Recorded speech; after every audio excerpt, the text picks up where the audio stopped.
come review the Road of Bones by Demi Winters and make sourdough bread with me. Also, I still don't have a name for this little segment, so help me out by leaving a comment on what you think I should call this. If you haven't seen my last video, I threw out a couple of name ideas, but if you have something else that you think would work too, comment below and let me know. So we are making sourdough bread today. This is delicious. This is a staple in my house. I'm making it pretty much weekly. And this recipe is super hard to mess up. Super hard. It's my tried and true. So you're gonna need a mixing bowl. If you don't have a stand mixer, completely okay. Just means you're gonna have to knead the dough by hand. So, or you could use like an electric mixer. But I have my hand-me-down, second hand-me-down, two-time hand-me-down KitchenAid that's like 30 years old, and I love it dearly. Little old Bessie. All right, so I filled my bowl with 250 grams of water. Got my handy little kitchen scale.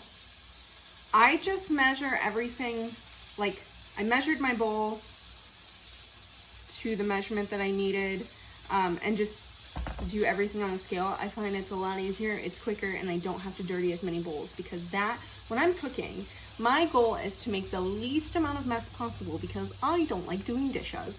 So, got this on the scale, 250 grams of water, and then I'm gonna use 150 grams of sourdough starter that's fed, bubbly, all of those things. A quick little tip, if you don't know if your starter is like active and bubbly, take a little glass of water, fill it with,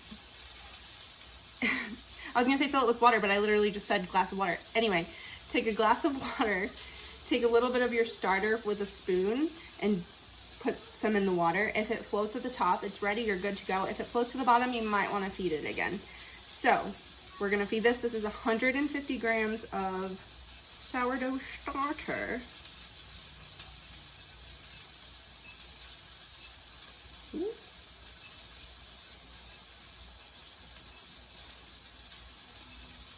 Now I will feed Doughy Jr. in a second. Can't have him all starving. All right, and then I'm gonna add 10 grams of salt. I use Redmond's real salt. So I need 10 grams.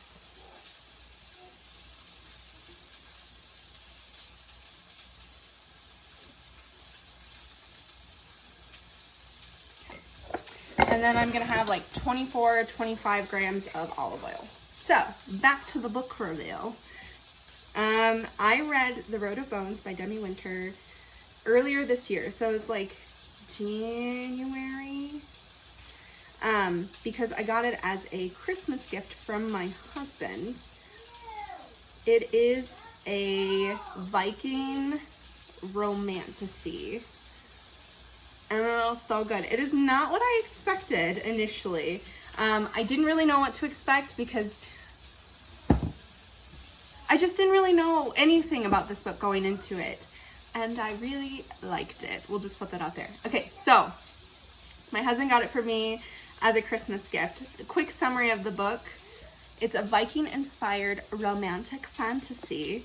A woman fleeing from ruthless assassins stumbles upon and accidentally joins forces with a band of thieves. She has to use her wit and her cunningness to protect herself and her heart. Ooh. So, what I'm reading is I am booked all weekend. I talked about it in my last video, but I really love this because I don't have to have like any sort of template. It's all there for me. I've actually never had a book like this before, and I'm really, really, really enjoying it because you have space for the book, the title, the genre, why you chose that specific book, you know, when you started the book, when you ended it, quick little summary, which as an aspiring author, I have found writing a summary of a book to be extremely good practice for writing my own like little elevator pitch, because I am, quite frankly, terrible at that. If you want to know about my work in progress, be prepared to be regaled a tale for a good 15-20 minutes, okay? So I like the summary because what I do is I compare the summary that is written from the book, and then I kind of summarize it in my own words. And it's just good practice for me to hear after reading the book, okay, this is what they've highlighted. It's important details that would be good to add. Not giving away the story, but enticing a reader to want to read it and see where the adventure goes. So I have found that really, really helpful as a writer. So now that I have my starter, my water, my olive oil, salt, I need to add flour. So I'm gonna add 500 grams of flour. And I use King Arthur's all-purpose organic flour.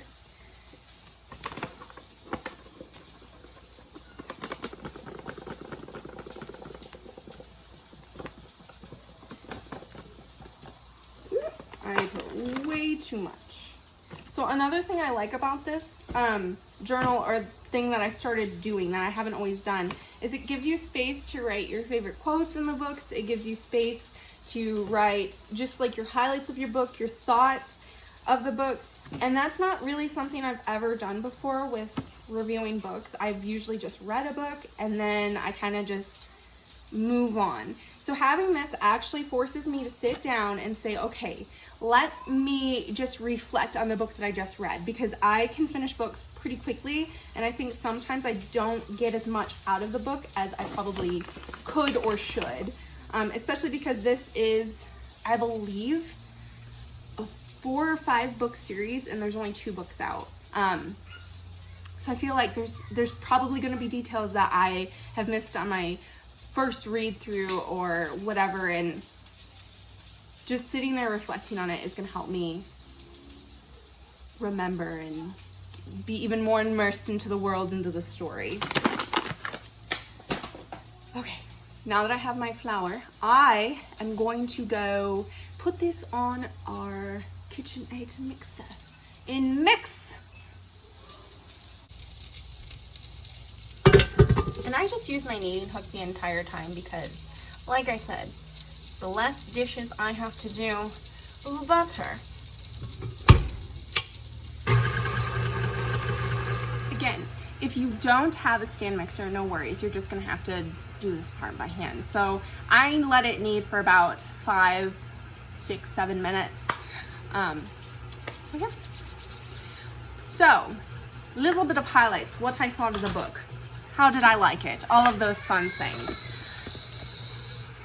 Can you tell that my stand mixer is like 30 years old? Betsy old gal is reliable but semi-screechy. So, if you see me looking down, it's just I'm kind of reading through some of my notes that I've made about my book. I will say, in the last video, I talked about my rating system that my lovely, wonderful, beautiful husband invented, created, whatever you want to call it. That's how I used, or the metric I used to rate the book. I actually gave the book a 4.4, but silly old me, I did not write down my rating for each question because I went through what I thought the writing and quality was, the voice, style, dialogue, characters, the setting and world, plot, story, my entertainment out of the story, and this unquantifiable feeling. Added those all together and divided by 12, and that's how I got my 4.4 rating. Didn't write down each of my ratings for each of those things, so I will do better about that.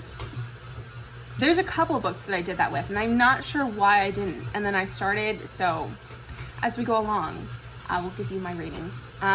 Anyway, highlights.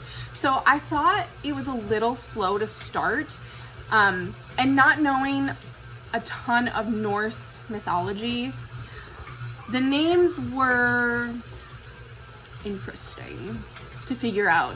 I think some of the spelling threw me off because like the spelling and how they were pronounced. So I was always nudging my husband in bed. I was like, hey, how do you say this name? Because I am not somebody who can go through an entire book and not know the name of the character. If I have to go for a name, it's going to bug me. It's gonna bug me. But I will say, once I was able to sink my teeth into the storyline, into the plot, I could not put this book down. I thought it was amazing. So I really, really enjoyed the evolution of the characters. I like that the story kept me guessing and it was taking these twists and turns, and I couldn't really predict ahead of time. Like, there were parts when I was reading it where I'm like, oh, I think this is gonna happen, and something completely out of the realm of like what I thought would happen happened. And I really enjoyed that. I liked that it wasn't overly predictable, and it kept me engaged.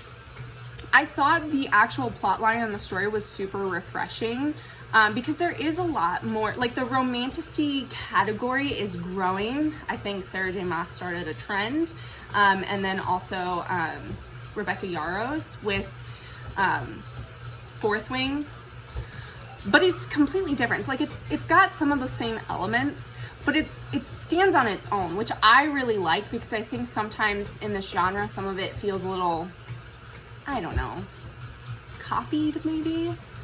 So I really enjoyed that this was similar but yet different. I will say, especially if you enjoyed any Sarah J. Maas books, you will enjoy this series, because you have really good plot. I thought the writing was really good. I really liked her style of writing. I liked the voice in it.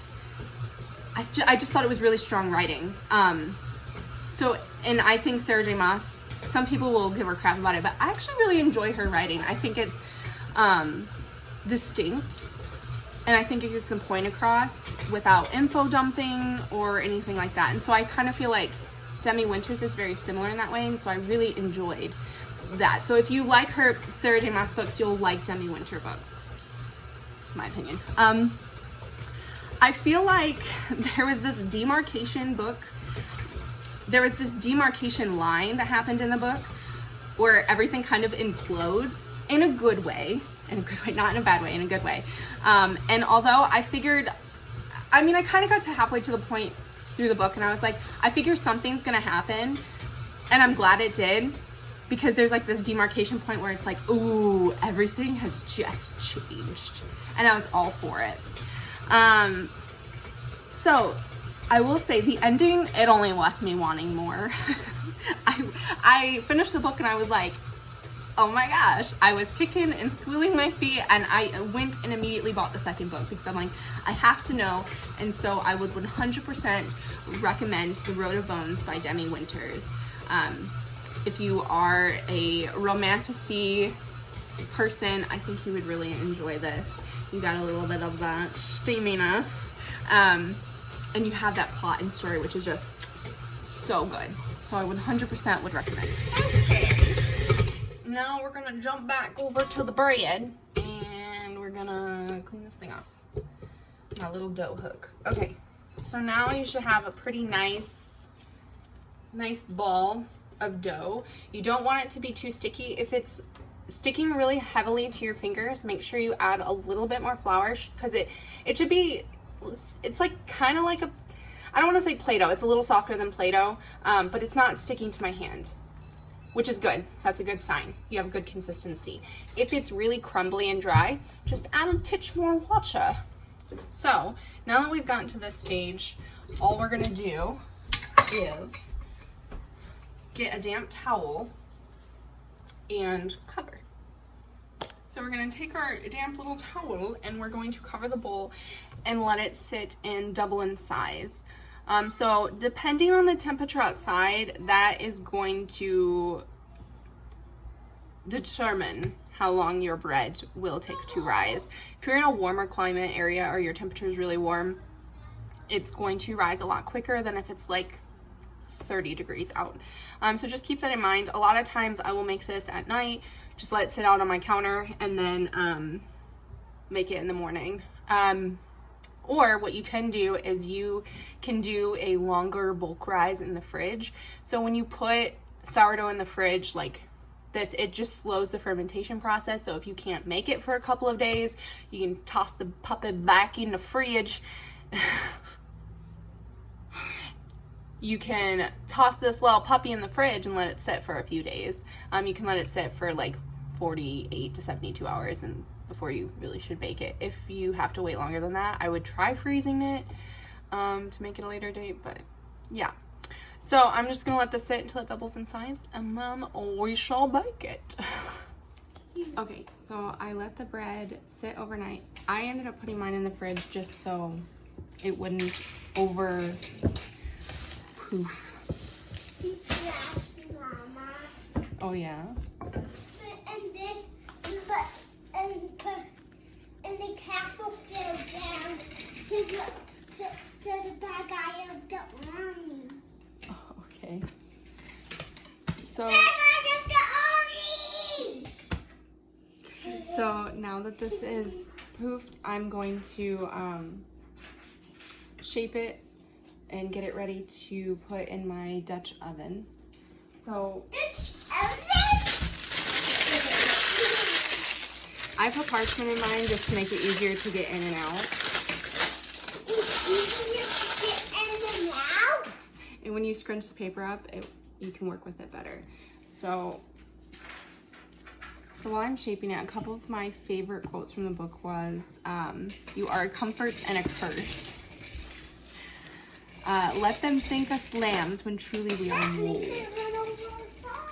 And the last one that I really, really enjoyed was, "Because it takes a small man to be ruled by fear and a large one to show mercy. And anyone can see you are no small man." I love that. So now that my little dough ball is shaped, I'm going to score it. I just use a knife. Some people have fancy tools. I have fancy tools, but I most often just use a knife. So I've preheated my oven to 425. People do different times depending on how crisp and crusty you like your crust. I will bake this at 425 with the lid on for 22 minutes. And then I will take it off and bake it for another 42 minutes. I have gotten this down to my own science. So in the oven it goes.